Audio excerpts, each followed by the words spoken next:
We don't know about Hagasha, but we're saying that makes it very strong. It requires Tenufa.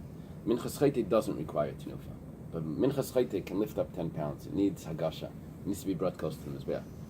That needs Hagasha. And it doesn't have waving. So a Minchas Chayte that has, how's the Kal V'chomer? Could you see the Kal V'chomer again? Just to make sure I want to get it. just the basic Kal V'chomer? No, I understand what Kal V'chomer, but I just so here we're saying that a Minchas Chayte doesn't have Tenufa, but nevertheless, it's weak. It's weak. It doesn't have waving, but nevertheless, it needs to be brought close to the Mizbeach. So if I take something that's much stricter, for sure should be brought close to the Mizbeach. It needs Minchas Chayte requires Tenufa, and it doesn't say it needs Hagasha. Hagasha is just bringing it close. Nufa is like lifting it up. And very good. Very good. So, very good. So it's a like much more of a service. Yeah. Very good. So that should tell me that a Minchas Chayte should require Hagasha from the fact that it needs Tenufa, and I shouldn't need the pasuk. The Gemara says, 1 second. You're learning it from a Minchas Chayte. Thank you. You're learning it from a Minchas Chayte shekem b'chitim. Minchas Chayte is different. It's brought from wheat. A Saita is brought from barley. So we're going to say that you can't say just automatically, just like that. There's other factors here that maybe require the fact that it needs to be brought close to the Mizbeach. Gemara says, 1 second. The factor cannot be wheat or barley. Why? Because Minchas Oimer Techiach. I'll show you another carbon that's barley that you do need Hagasha. The Oimer is barley. And it still needs Hagasha, so that can't be the factor that says, oh, this one doesn't have Hagasha because it's barley. I see something else with barley that has Hagasha. The Gemara says, 1 second. But that has oil, that's a different story. That has oil and frankincense, the Oimer. So maybe it's the oil and frankincense that's the factor. The Gemara says, 1 second. The sin offering doesn't have oil and frankincense. That can't be the factor. So we'll go back and forth. But Leiri Zekri Zeh, this is not like this and that's not like that. Leiri Zekri Zeh, Hatzad Shava Shabam, the common factor between them, Sheshava L'Kmitza v'Shava L'Hagasha, that both the Minchas Chayte and the Minchas Oimer have Kmitza and they have Hagasha. Afani Avi Minchas Saita, the Saita as well. Sheshav Salem L'Kmitza Tishlam L'Hagasha. It has the common factor of Kmitza. It should also fit into the Hagasha. So why do we need the pasuk? The Gemara says, "Malat tzad shavashvim shkin lehoshru lavi kemach tem min chasayt shoshru lavi kemach." Just 1 second. Those two sacrifices are brought from fine flour. The oimer and the sin offering. The oimer was barley. The sin offering was wheat, but both of them were silas, were fine flour. The saita offering was brought kemach. Was not a fine grind of flour. I know this. My wife has a mill, so we can adjust she grinds the wheat. She can adjust the coarseness of the flour. So it could be thicker, and it's actually they use it for different pastries. They make it more fine. Right. So they also use different wheats, different kernels. Okay, but whatever the case is, I won't be able to learn the saita from those two sacrifices because those have a commonality which excludes this because those are silas. This is coarse flour. Talmud Laimar ve'ekriva, and therefore I need the verse ve'ekriva to teach me that a saita also has hagasha. A saita's mincha has hagasha. Okay, Rabbi Yehuda Aimer. It's a drop confusing. I worked it out. All of this. I made a list of the sacrifices, and it's not going to help you, it's my own notes, but I have different words that each one uses just to clarify it. But Reb Shimon used Behivesa to tell me the Oimer, and Behekriva to tell me the Saita. In Pasuk Ches. Now, Rabbi Yehuda comes along and says, Behivesa tells me the Saita, and Behekriva doesn't tell me. It's the opposite. Yehuda says the opposite. For Saita. Instead of Behekriva, he says Behivesa. Rabbi Yehuda Oimer, Vehivesa l'rabis minchas saita l'hagasha. The word vehivesa is coming to include the minchas saita for brought close to the altar. V'cheinu oimer vehivias karbana aleha. It says vehivias karbana aleha that the man brings his wife to the kayan and he brings the karban with her carbon. He brings her carbon with her. So it says vehevi. Vehevesa here, it says vehevi there. Okay. So that's going to teach me that it needs to be brought close to the Mizbeach, even though it doesn't say over there that it needs to be brought close to the Mizbeach. But I'll learn it from Pasuk Ches by the carbon mincha. Aval mincha sa'imer leitzarech kra. Reb Shimon used vehevesa to teach me the mincha sa'imer. Rabbi Yehuda says vehevesa tells me that it's the saita. What is he going to do with the aimer? Maybe it doesn't have the hikriva by the aimer. He says it doesn't matter. The aimer doesn't need a pasuk. Why? My time. Mabidina kasya. This is what we've been attempting to do the whole time. Is that we're going to learn it without a pasuk. It comes logically. Ma minchas chayte. Just as the minchas chayte, the sin offering, she'ena tuna tenufa, it doesn't need to be waved. But tuna hagasha, but it needs to be brought close. This is your kal v'chaymer. Yeah? Minchas aimer. Avnasan. See? Minchas aimer, we have it again. Minchas aimer.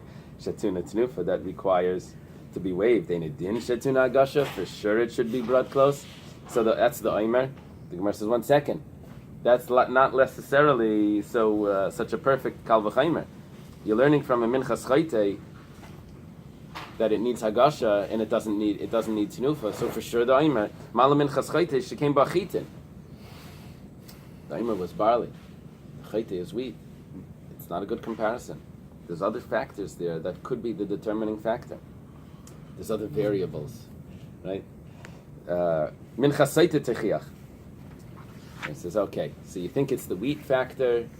Let me show you, it's not the wheat factor that makes it hagasha, because that causes it. Because the saita is barley, and it's brought close. Unrefined. Okay, wait, 1 second. What? Meanwhile, we're discussing wheat versus barley. Right. So right, we're saying, yeah. Okay, so we're saying, you're right, there's so many details here that could play in. So it says, Malam mincha saita came balavar ravain. The saita is brought for a certain reason. It has to accomplish something. It's coming to determine, was she guilty? So it has this purpose in it. The maskera savani. It quotes the pasuk. Minchas chayte techiach. So minchas chayte is not coming to clarify if he's guilty. He's guilty. He brings the sacrifice. It's an atonement. So you can't say that the reason why it needs hagasha is because it needs to accomplish the clarification of if she's guilty. Because the minchas chayte is brought and it's not doing that. So the logic will revolve, which means that it will go continuously, will go back and forth, saying this one can't prove and that one can't prove. This strength of this one is not like that one, and the strength of that one is not like this one. However, the common factor is the common factor between the omer and not the omer, between the saita and the minchas chayte is that they both have kmitza and they have agasha. So afani minchas aimer sheshav salam kmitza tishram la agasha. Because it's the minchas aimer also has kmitza, so I'll put it into the bowl together with the saita and the minchas chayte, right? That it has kmitza. So I'll put the aimer in there as well. It also has kmitza. You don't need a pasuk to tell me that it needs to be brought close to the mizbeach. Now the Gemara says something interesting. It says, "My parachta, my perchas." What can you ask on this? What the Gemara is doing is saying that if that's so obvious, then why did Reb Shimon need a pasuk of vehevesa to tell me the aimer? What did you ask before on this? So it says, "Reb Shimon parachachi." Reb Shimon asks like this: "Malat tzadashav shem shekem mitzuyin." See, a saita and a sin offering could come very commonly. Could come every day. You can have another saita. Every day you can have another. The aimer is only once a year, so you can't learn the aimer from these that are so common. Rabbi Yehuda. What does Rabbi Yehuda say to that? He just learned it out. Rabbi Yehuda says, "Adarabba, hamatzuyin tvei." This is every year. That may never happen. Who says the saita is ever going to show up? Right. Who says that? Yeah. So, Hanach zimna lemishkachas laklal. Those may never happen. The Gemara now asks, Oyena yaimer vehivesa el sheyachin misnadiv umevi mincha acheretz chutz mi el shabinyan Maybe Vehivesa is not teaching me this. Maybe Vehivesa is teaching me. Vehivesa could have taught me the Omer or the Saita offering, depending on if I go with Reb Shimon or Reb Yehuda. But maybe it's not teaching me that. We chose those two offerings to say that's what it's because we had verses for it. But maybe what it really means to tell me is that any person can give a donation offering other than the ones that we just specified. We just specified, if you read the text, it specifies what type of mincha to bring. Soiles, machavas, macheshes, rikikin, chales. Let's say someone wants to bring a different type, some other type. Vidinhu, for example, tzibur maybe mincha menachitin chayva, maybe mincha menasayin chayva. The community can bring a barley offering, is obligated to bring from wheat, and it's obligated to bring from barley. We don't have a barley offering. Let's go back to an individual. Af yachid, so maybe mincha menachitin nedava, maybe mincha menasayin nedava. Just like, yeah, I could read it.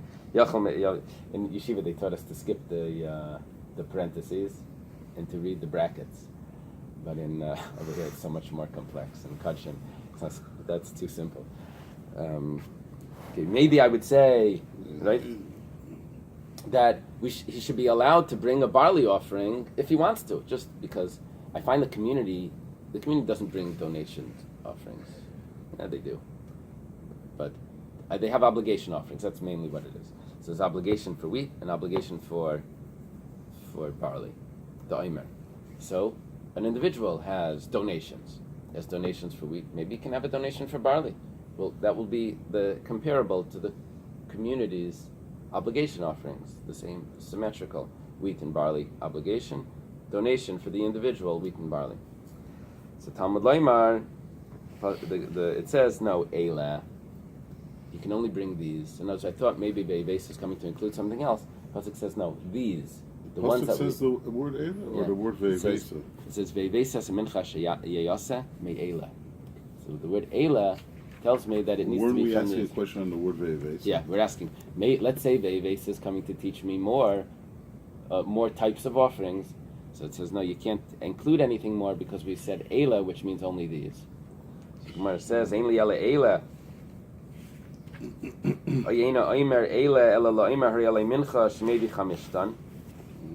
If it says Eila, these, then maybe it's coming to teach me that he has to bring all 5 of them. We have 5 types of Menachos, not just one, any one. So Talmud Lemer may Eila. It says from these. You don't have to bring all 5. Ratza achas maybe, ratza chamishtan maybe. You can bring 1. You can bring 5. Okay, so Eila tells me that it has to be one of these. It doesn't need to be all of them. May Eila from them, and Vehivesa can't teach me that you can bring some made-up new type of offering. Reb Shimon Omer. Okay, should we stop here? Okay, we could stop here. Okay, Shekayach.